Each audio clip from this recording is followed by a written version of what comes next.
Good day po sa lahat. Sa lahat pong nanonood ngayon dito sa aking video. At yan po, ipapakita ko sa inyo yung update nitong aking ubas vineyard. At yan guys, may hinog na po tayo. Ewan ko lang kung aabot pa to. Alam ko nito mga 1 or 2 weeks ay hinog na siya. Kahit nakikita nyo guys na ito po ay pula na yung kulay or maroon, ay hindi pa po siya fully hinog. Kailangan po tayong kailangan pa pong maghintay ng ilang araw o 1 week lampas para po siya ay pitasin. At yan po, kung nakita nyo yung aking background ang nasa likod, ito naman pong green na ubas ay green grapes po talaga siya. Ibang variety naman. At kung hinog na siya ay magiging yung kulay niya yellowish. Ayan guys, oh. Po. Ganyan naman, oh. Ito po ang aking ubas. Makita nyo kung pumunta kayo dito sa 28. Sana po tuloy-tuloy lang, wala pong aberya na mangyayari. Yan po. Yung gusto pong makita ng personal itong aking ubasan ay punta lang po kayo. Yan po. Wala pong entrance fee. Free lang po. Ang gagawin nyo lang, pupunta po kayo dito sa September 28 para po makita nga po itong aking vineyard ubasan. Kita nyo naman guys, oh. Ang dami po. Anli po ang picture taking dito. Yan. At yan po, makita nyo naman guys, oh, sa aking likod yung mga bunga ng ubas. Yan. Ito po ay mga green na ito ay green Brazilian. Hitik po kung mamunga talaga. Kumbaga ang yabang mamunga. At ang dami po niyan bunga. Yan po. And guys, ito po yung update ng aking ubas. At kung pumunta kayo ay makikita nyo po sila ng personal. Ito na pong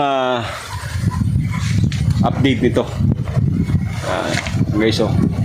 Daming bunga. Hanggang sa dulo po yan. Yung mga nababalot na yan, mga balot ng plastic, meron pa po yan. At yun naman po ay yung mga hinog na yung bunga at kinakain na po ng ibon. Yan. Proud to say na na-achieve ko na naman po yung medyo marami po yung mga ay binunga ngayong season na ito. Actually wala naman pong season nitong ubas. As long as mag-pruning kayo, ibigay nyo yung tamang nutrients o abono dito sa bibigyan po kayo ng ganitong karaming bunga ng ubas. Yan. At yan nga po, yung gusto pong mag-try ng magtanim, kahit isa lang po, isang puno lang. Meron po tayo dito edition kasi marami na po yung nag-order sa akin na rooted, yung tubo na po, yung 100% mabubuhay na. At kung gusto nyo po ng iba pang variety, meron po tayong pwede akong i-refer si Sir Edwin Bukiron na siya po ang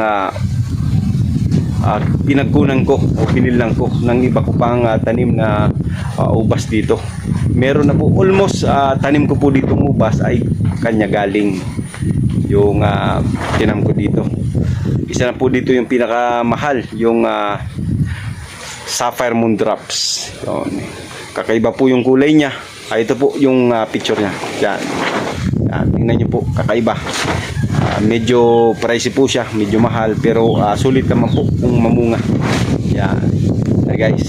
At kung gusto niyo naman yung medyo mababa lang yung price, yung less yung price, ay ito po, Green Brazilian.